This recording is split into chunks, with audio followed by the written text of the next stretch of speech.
भारत पहुंचे हैं उनका बहुत ज़्यादा स्वागत किया गया है और उनके साथ उनका हाई लेवल डेलीगेशन भी है। चिली, जो लिथियम और अन्य महत्वपूर्ण खनिजों का वैश्विक हब है, भारत के साथ एक बड़े व्यापारिक समझौते की ओर बढ़ रहा है। मैं समझता हूँ भारत के अंदर भी बाज़ जो प्लेटफॉर्म्स हैं उनके एल्गोरिदम्स के हवाले से टेक्नोलॉजिकल और स्टेट वो अपने आप को इवेंचुअली एक हिंदू सुपर पावर के तौर पे एक मल्टीपोलर वर्ल्ड में उसका जो बायलैटरल ट्रेड जितना अमेरिका के साथ है तकरीबन उतना ही चीन के साथ। कि चिली क्यों है महत्वपूर्ण है भारत के लिए? दरअसल चिली दुनिया का सबसे बड़ा लिथियम उत्पादक देश है। इसके अलावा ये कॉपर, ग्रेफाइट और कई अन्य दुर्लभ खनिजों का प्रमुख निर्यातक भी है। भारत, जो इलेक्ट्रिक व्हीकल और नवीकरणीय ऊर्जा की दिशा में तेजी से बढ़ रहा है, चिली के साथ साझेदारी करके अपने संसाधनों को सुरक्षित करना चाहता है। चिली के राष्ट्रपति की यात्रा के दौरान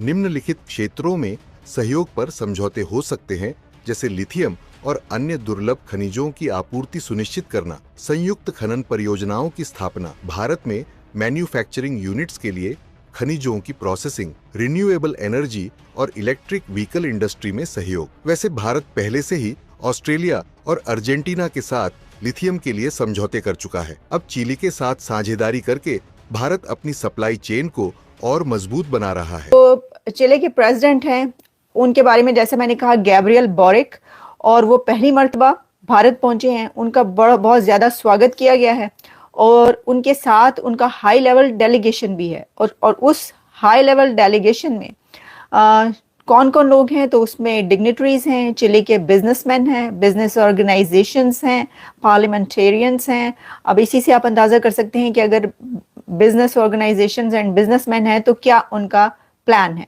उनका प्लान ये है कि बिजनेस पे बात की जाए, और सिर्फ बिजनेस पर ही नहीं बल्कि जो कल्चरल टाइज हैं। अब पूरी दुनिया के कंट्रीज से भारत की कहीं ना कहीं से कल्चरल टाइज निकल आती हैं, तो मुझे लगता है कि चिली से भी कोई ना कोई कल्चरल टाइज जो है बहुत पुरानी निकल आएंगी। तब्दीली कैसे आ रही है और हम कहाँ खड़े हैं इस तब्दीली में? पाकिस्तान जो है क्या इस तब्दीली को के साथ बदलेगा या इस तब्दीली को रेजिस्ट कर रहा है? आप कैसे देखते हैं ये जो दुनिया में तब्दीली आ रही है, भले वो पॉलिटिकल हो, वो टेक्नोलॉजिकल हो, ग्लोबलाइजेशन के सेंस में हो या सोसाइटियल तब्दीलियां हो, हम कहाँ खड़े हुए हैं इस सिलसिले में? बहुत अहम सवाल किया आपने, thank you for giving me an. Chile के राष्ट्रपति से मुलाकात की तस्वीरें हैं और तस्वीरें जो आप देख रहे हैं, चिली के राष्ट्रपति ग्रैबिएला से मुलाकात ये हुई है और प्रधानमंत्री नरेंद्र मोदी और चिली के राष्ट्रपति के बीच में मुलाकात हैदराबाद में हुई है। अब आप कहेंगे कि भारत को क्या लाभ होगा? दरअसल इससे लिथियम और कॉपर की स्थिर आपूर्ति से बैटरी उत्पादन में तेजी आएगी, ईवी सेक्टर और सोलर एनर्जी प्रोजेक्ट्स को मजबूती मिलेगी, डिफेंस और इलेक्ट्रॉनिक्स इंडस्ट्री में आत्मनिर्भरता बढ़ेगी, चीन पर निर्भरता कम होने से रणनीतिक स्वतंत्रता बढ़ेगी। भारत में चिली के राष्ट्रपति की यात्रा केवल एक राजनयिक औपचारिकता नहीं बल्कि एक रणनीतिक मास्टर स्ट्रोक है। लेकिन एनीवेज, तो ये फिर वो प्रेसिडेंट मुर्मू से भी बात करेंगे, उनसे मिलेंगे, और इसमें कहा यह जा रहा है कि इस बिजनेस पर बात होगी, कल्चरल टाइज पर बात होगी। लेकिन अभी इस वक्त लाइव हम आपको बता रहे हैं, दस्ती के दस्ती फौरन आप तक हमने खबर पहुंचा दी कि भारतीय वजीर आजम नरेंद्र मोदी साहब प्रेसिडेंट ऑफ चिली से मुलाकात कर रहे हैं। तो अब देखिए, ये तो है, उनके तो समिट्स होती रहती हैं, कॉन्फ्रेंसेस होती रहती हैं बड़ी बड़ी, कोई ना कोई जो है वो आया ही रहता है। तो अभी इस वक्त जो है ये चिली के प्रेसिडेंट का हो रहा है। अच्छा, जहां मैं देख रही थी कि डॉक्टर जयशंकर ने चिली के प्रेसिडेंट का इस विजिट पर ट्वीट्स की, वहीं पर स्टेट लेवल पे बात कर रहे हैं, थोड़ा सिस्टम लेवल पे आ जाएं। सिस्टम लेवल पे हम देखते हैं तो जिस खित्ते में हम रहते हैं, दो बड़े इंपॉर्टेंट मुल्क हैं, एक इंडिया, पाकिस्तान के अलावा इंडिया है और चाइना है। चाइना के साथ हमारी बहुत हमआंगी है, अच्छे ताल्लुकात है, लेकिन इंडिया जो है उसकी स्पेस ग्लोबल फोरम पे बढ़ रही है। फॉर एग्जांपल देखें कि वो बड़ी तेज़ी से पुश कर रहे हैं, यूएनएससी की रिफॉर्म्स के हवाले से बात कर रहे हैं। अब वो इंटरनेशनल कम्युनिटी को कह रहे हैं कि भाई ये मिनी मल्टीलैटरलिज्म जो है हमें वारा नहीं खाती, आप जो है हमें स्पेस दें, ये स्टेटस को तोड़ें, आपने मोनोपोली रखी हुई है, वेस्ट ने कंट्रोल किया हुआ है। इंडिया ग्लोबल स्टेज पे अपनी स्पेस बढ़ा रहा है। इससे पाकिस्तान कितना इनसिक्योर होता है इन केस अगर लेट्स से इंडिया यूएनएससी में चला जाता है, यूनाइटेड नेशन सिक्योरिटी काउंसिल में चला जाता है, तो पाकिस्तान तो जारी बात है उसकी ज़्यादा से ज़्यादा सिक्योरिटी काउंसिल में जो एक्सेस है थ्रू चाइना होती है। आपको क्या लगता है कि ये जो इंडियन ग्रोइंग स्पेस है इंटरनेशनल सिस्टम में, वो पाकिस्तान के लिए कितनी ज़्यादा ख़तरनाक है, या how much does it make us insecure? देखिए, इसमें तो कोई शक नहीं है कि हिंदुस्तान की जो सोच है या जो ग्लोबल स्ट्रेटेजिक एम्बिशन है वो ग्लोबल है और लॉन्ग टर्म है, इसमें कोई शक नहीं है। और वो मेरी नाक़िस राय में वो अपने आप को इवेंचुअली एक हिंदू सुपर पावर के तौर पे एक मल्टीपोलर वर्ल्ड में अपना इवेंचुअली हिस्सा देखना चाहता है। ये उसकी ख्वाहिश और लॉन्ग टर्म स्ट्रेटेजिक विज़न है।